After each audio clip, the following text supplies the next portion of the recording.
All right, guys. So this is part two. We ain't gonna do no more parts. I got plenty of video for this one. This is part two. Fox Theater versus Uptown Theater. Fox Theater was built in 1928. Uptown was built Balvin and Katz Theater in 1925.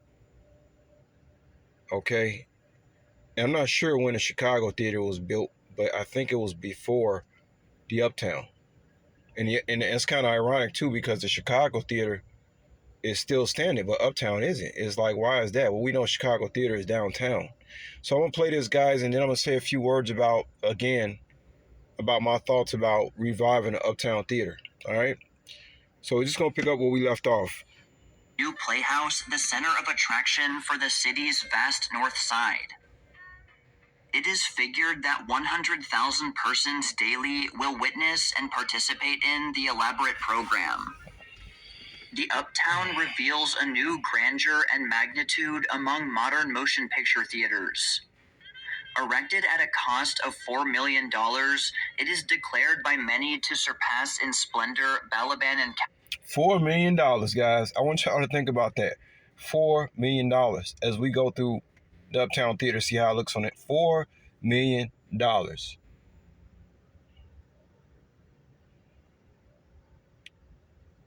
You got some houses that cost $4 million. Katz's famous Chicago Theater. Among its outstanding features is the grand lobby fronting 60 feet on Broadway. The main entrance, spacious and imposing, runs 120 feet back to the main auditorium and connects with the foyer running through to Magnolia Avenue, making a lobby which is in reality 290 feet long.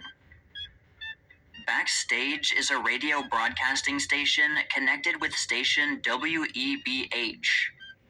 The orchestra pit, hydraulically raised in full view of the audience during overtures, accommodates 60 musicians.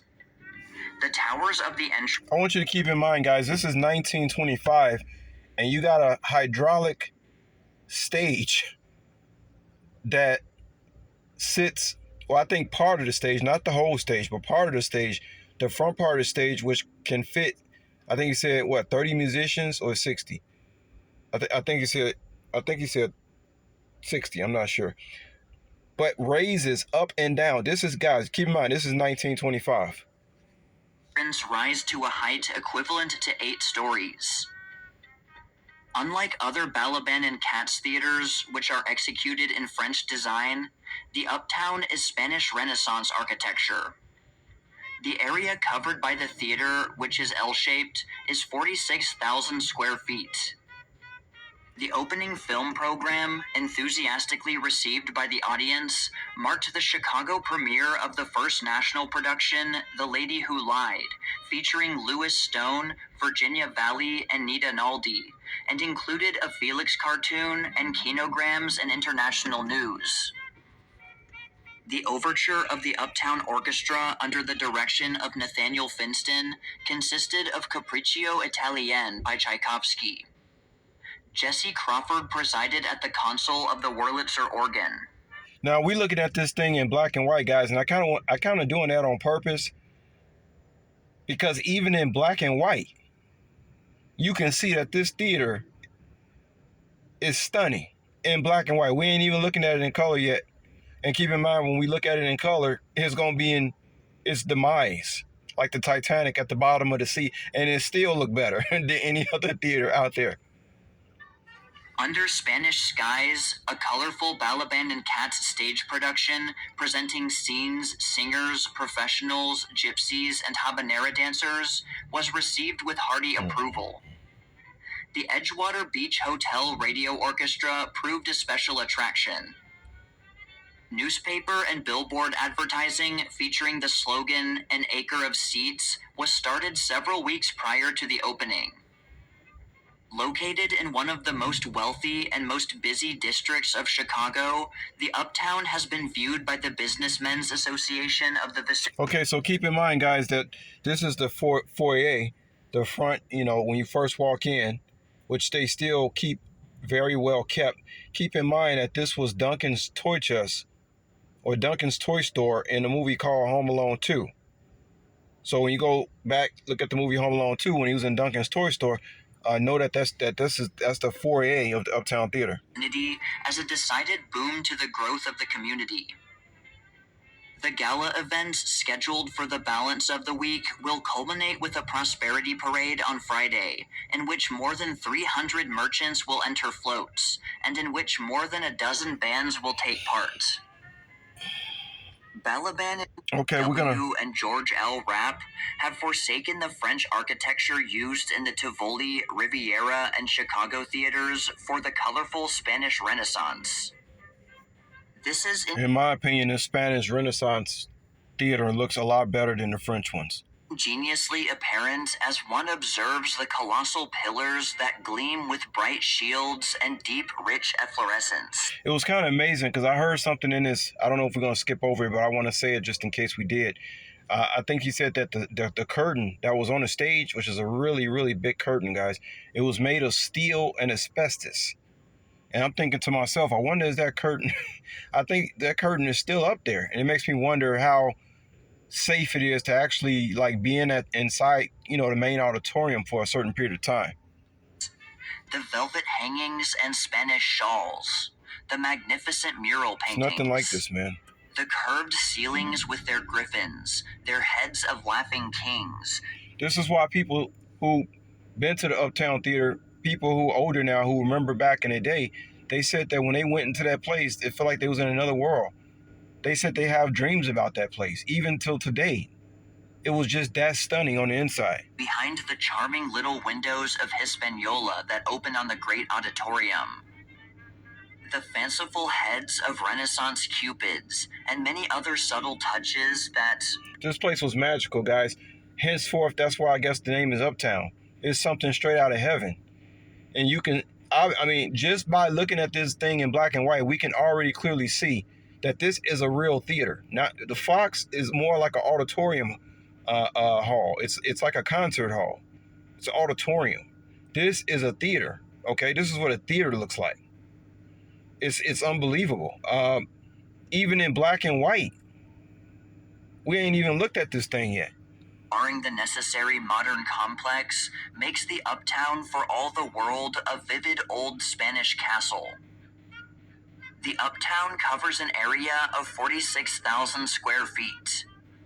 Located near the corner of Broadway and Lawrence Avenue, the theater is laid 92 feet in height. A feature of the new Uptown is the elevating orchestra pit, which permits the musicians to come into full view of the audience during overtures. That's unbelievable. Built over the orchestra pit floor is a resonator orchestral bass, designed by the... Guys, what we're looking at here, this is something that I would rather go back to 1925 and go to a concert, watching the Felix cartoons and everything, than what we have for entertainment for today. Today we got gunshots, explosions, all this fast action stuff. But to me, this is the real deal entertainment. This stuff. Okay? Old school 1920 Chicago. Classy. Men wore suits. Women wore really nice dresses. Stuff like that. Just classy. Gallagher Orchestra Equipment Company of Chicago. The resonator bass is declared to greatly improve the tonal qualities of the music and to increase volume. One of the finest organs ever turned out by the Rudolf Wurlitzer Company has been installed in the Uptown. Projection equipment in the Uptown, supplied by Exhibitors Supply Company, includes simplex projectors, Hall & Connolly high-intensity lamps, and Cinephore lenses. Stage lighting equipment was installed by the Chicago Cinema Equipment Company, while concealed lighting in various parts of the house represents the work of engineers of the Curtis Lighting Incorporated. The large steel and asbestos curtain in the Uptown was installed by the James H. Channon Manufacturing Company. Man. Ice machines for cooling the Uptown, having a capacity equal to the making of 365 tons of ice per day, were manufactured by the Brunswick Crochel Company of New Brunswick, New Jersey. Marshall Field and Company of Chicago supervised the decoration of the Uptown, furnishing draperies, carpets, and the furniture used throughout the house. The comfortable seats in the Uptown are the product of the American Seating Company. A switchboard, said to be the largest in the world and manufactured by the Major Equipment Company. This video is about to end, guys, but not only that, he's not talking about the HVAC system. This thing, like I told y'all, it released aromas, all right? It had an ozonator.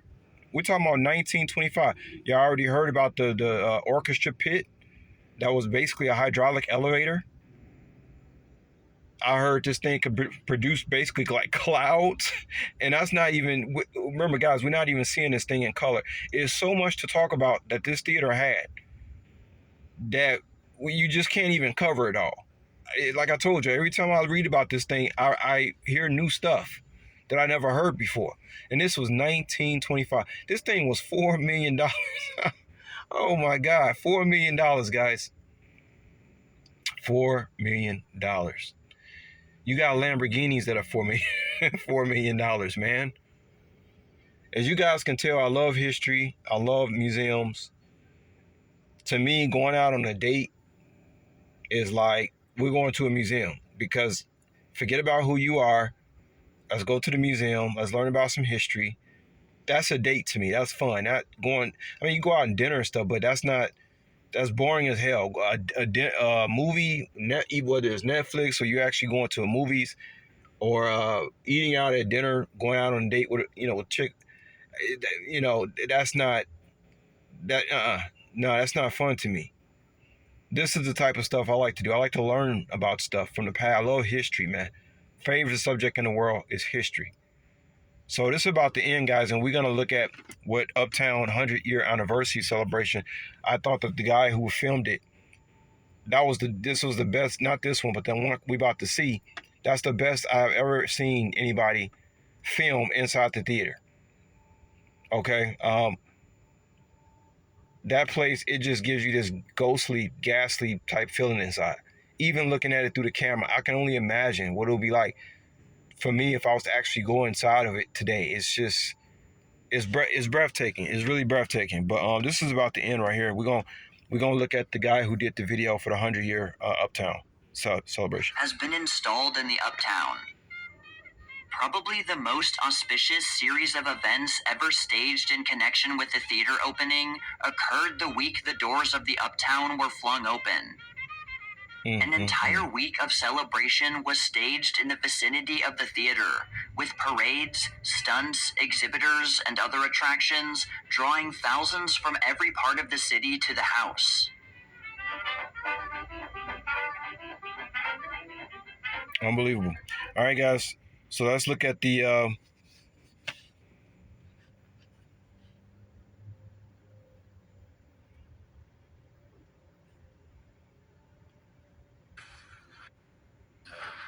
in and out, and all the other good things that come along. Ooh, boy, look at that thing. That's 100 years. The theater is the largest freestanding This film, I think, was done about 3 months ago. theater in the country. It's the largest in the city.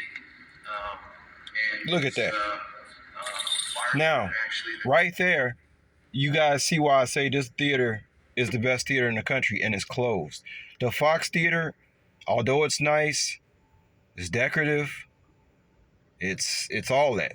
It's all that. But it looks like an auditorium hall. This looks like a masterpiece art theater. I mean, this is something straight out of your dreams, man, in person. Radio City Music Hall, even though And it's closed. New York has more seats. That's the atrium. Chandeliers that used to be in here are at the San Filippo estate. Remember, this is Duncan's toy store from Home Alone 2 we looking at right now, the atrium. So that's an annunciator, and there are corresponding keypads at the top of every aisle throughout the building. And The ushers would hit the button throughout the building as rows would fill up. By each aisle door, there's always a section of seating filled. See how you learn something when you go back in history? An enunciator. I never heard of such a thing. An enunciator. So would push the button on this panel, the light would go out on this panel. Oh, man. Checking the ushers here, he knew where to send people to the best remaining seats. There's also a smaller little panel in the storm lobby up there where the cashier could turn around and look at, as long as she had lights on, she could continue to sell tickets. Once all the seating got filled, the light would go out. Unbelievable. Unbelievable. The entire square footage of the building footprint is 46,000 square feet, so you multiply that by all levels. Remember, guys, they said they need $190 million to fix this thing back to the way it was. 190 million, which means probably well over 200 million. Let's skim through this, yo. Let's just skim through it. All right, so you're looking in the foyer here, walking into the main floor of the Uptown Theater, and I gotta say, this has been one of the most bucket moment things I've ever done on my Chicago bucket list. I mean, this is just outstanding. Look at this. You're walking inside the main floor of the Uptown Theater, and you've heard commentary from people giving the tour of this place. These people, trust me, they know what they're talking about on this tour. It is something spectacular that people volunteer their time to preserve this place, waiting for the funds to come in to rebirth this place to the world. Because I'm telling you, I mean, when you have bands like the Grateful Dead, that was the last show that was ever played in this building as an official concert, the Grateful Dead. And I have it on good authority that after the Grateful Dead played in this space, they went over to the Green Mill and had a few drinks. I mean, I heard that from owner Dave Gemolo himself, but look at this space here. You see movies like Backdraft film in here. Home Alone 2 was filmed in the foyer. This is the area that where Backdraft filmed when they had a fire in a movie theater. And you've been listening to commentary from people that know what they're talking about in terms of what this history is. And I really hope you enjoy it, because this is very rare that you're able to go inside the Uptown Theater and see it. But this is it in all of its beautiful glory. It has 9 interior floors. Can you believe that? 9 interior floors. I think he said there was 11 or 12 total floors, because you get to go above the theater itself. And a little bit further in this video, you're going to see when you walk in the big dome at the top. But I'm telling you, from the side, as I say later on in the video, it is so big. It looks like an actual theater. See? Here's my handy camera work. I was trying. See, the Fox doesn't actually look like a theater. It looks like it's just an auditorium hall. I'm going to do 12 things at once, so forgive me. But either way, I wanted to leave this just because it's so beautiful. I mean, the artwork, the architecture, everything about it. And you keep hearing me go, wow, because this truly has been one of the most lifelong goals for me to be able to get in this place. And it's so big. I can't emphasize how big it is, but here you go. Look at this view here. Look at this. Stunning. It's unbelievable. It's beautiful.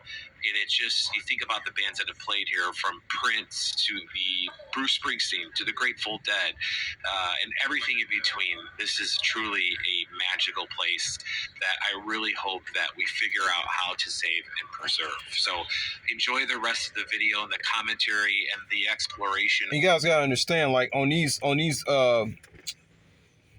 like, y'all see the balcony there, and if you look real close, you had these little stones. It had like these ruby looking stones all over the place, guys. Imagine that what we're seeing right now, guys, is only half of what this thing looked like when it was functional. This, like, these areas over here had like these ruby looking stones that would glisten, and then at the dome at the top, that thing would change colors. Guys, I'm telling you, it's nothing like this theater. Okay, it's nothing like it. And it's so sad that it's closed. It really makes you know that everything we get now is just garbage. Like I said, the food is garbage. Everything is garbage.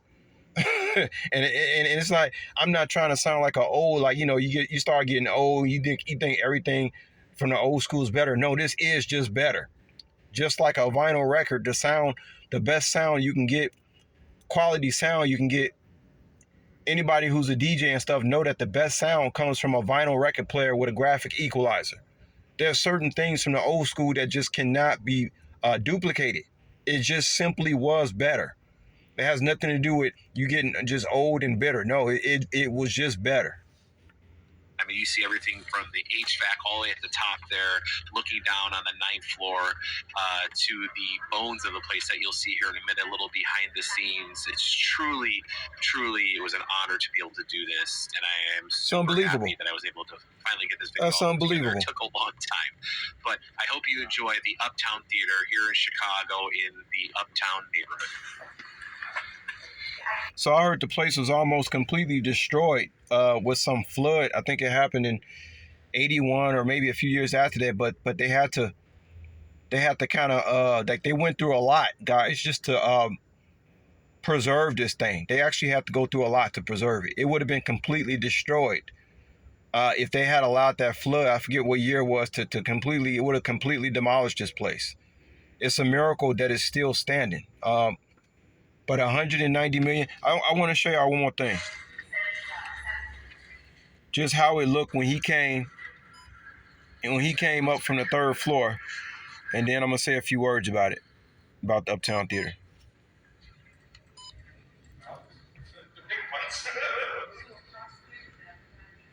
It's a damn crime that this place is closed. It's a crime, y'all. It's criminal.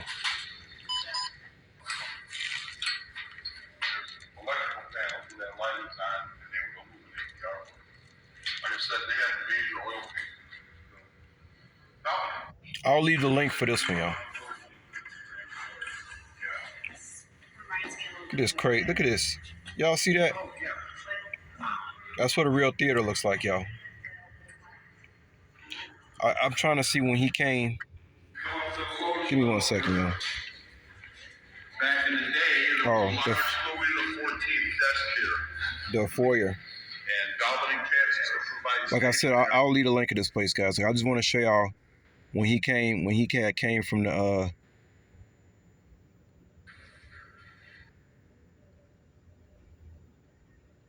he had came up from the 3rd floor, how it had looked. Hold on.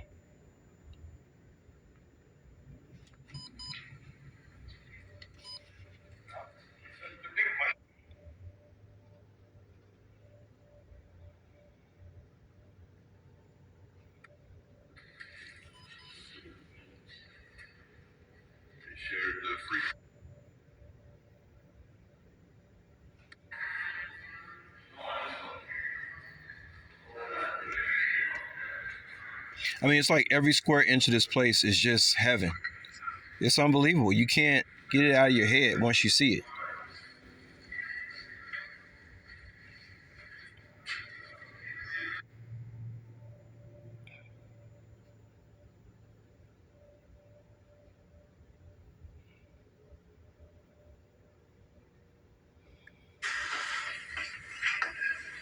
This is when he came up from the 3rd floor.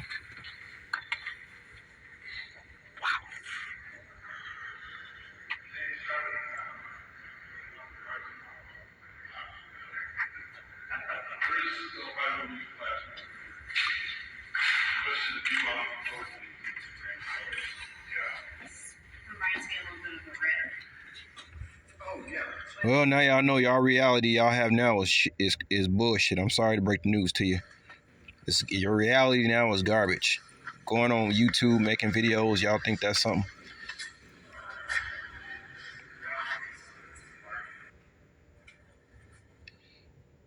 I'll leave a link to this video, guys. I know I've shown this before, but you know, something has to be talked about again.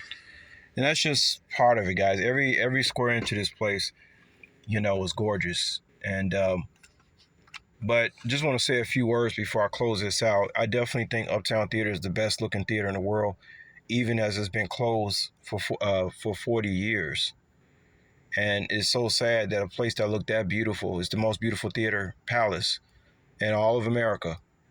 As far as the Chicago theater comes somewhere close to Uptown, but it still doesn't beat the Uptown as far as aesthetics. It just doesn't. You know, if y'all want to know what Chicago theater looks like, it was built by the same people, Balvin and Katz, but it's nothing is like the Uptown Theater. Just nothing is. But just to say a few words before I close out, $200 million. I mean, what would you do with a theater like this? I told you guys. Let me put it to y'all this way. Let's say I won a lottery for 250 million, right? Would I spend $200 million on a theater to fix it up? Yeah, but only in the conditions that is to be used as a movie theater, uh, a historical museum. Of course, you're gonna have tours, and of course, you know you'll have some contracts that come in for people that want to do stuff from around the world without trying to step on the toes of the theaters in downtown Chicago, right?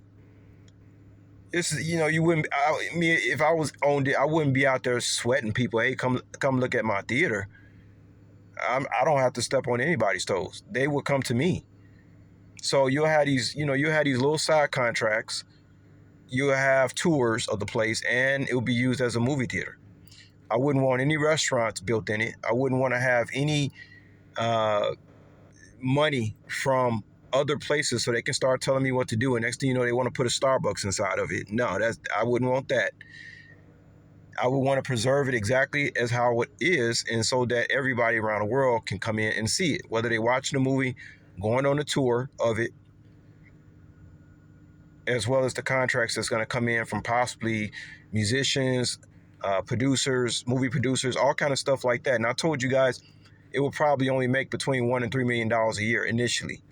Like you spend $200 million on this thing, you're not to expect that it's a get rich quick thing. However, you can look at it like a long-term investment, and as well as kind of like a family heirloom type of thing. Whoever spends the money, they're not looking to they're not thinking about the profit. They're thinking about the profit, but more as a long-term investment, not something that you try and get the return on in 5 to 10 years. But you would never go hungry again. You own something like that, and it remains open for business. And of course, you got to keep it going. There's repairs to be made every year, insurance, all kind of stuff like that, right? Yeah, it's gonna cost a lot of money. I think it's worth it. I really think it's worth it, man.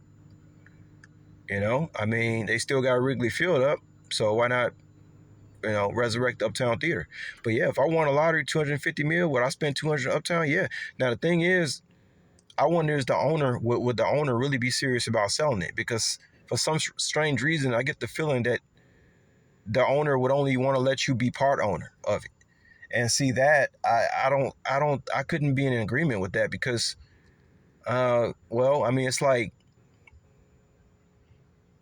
no. I mean, first of all, the owner, he's getting older. I don't know what his future plans are.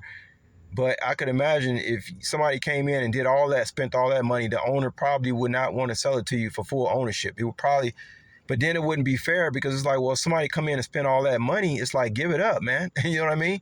And then you got to talk about the person has to sell it for a discount price because if somebody's coming in there spending that much money, they're gonna be like, well, I'm not gonna fix this thing unless I get a deal on it on the purchase, for God's sakes. So it has to be a point where you have to look at the beauty of things and the preservation of things over profit. We live in a society, everything is about profit. And like I said, you're gonna make money with this theater, but that 200 mil you spend on fixing it up, you're gonna have to forget you're gonna have to just forget about it. Forget that it even existed and think about the long-term goals of the theater itself. But as far as like sharing ownership with somebody, no, not if I came in and spent $200 million. I think if anybody else spent the $200 million on a thing, they wouldn't want nobody coming in there telling them what to do with it. It's like you spend that much money and you got to share it with somebody. No, because then they're just kind of screwing you over. Like, what did you do to fix? I'm the one who spent 200 million. You see what I'm saying, guys?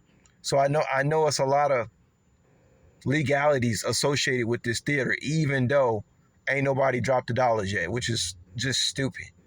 Always with the greed, man, and control.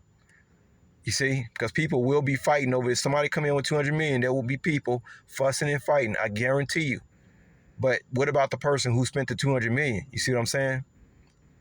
that person doesn't want to share ownership with nobody. You spend that kind of money. So if you know, if somebody had the money and they turn that down, you might as well tear the thing down, right? Which would just be so sad. Doesn't make any sense, y'all. Doesn't make any sense for something that beautiful to just be sitting there like that. So, but yeah, if I won a lottery, would I spend $200 million on it?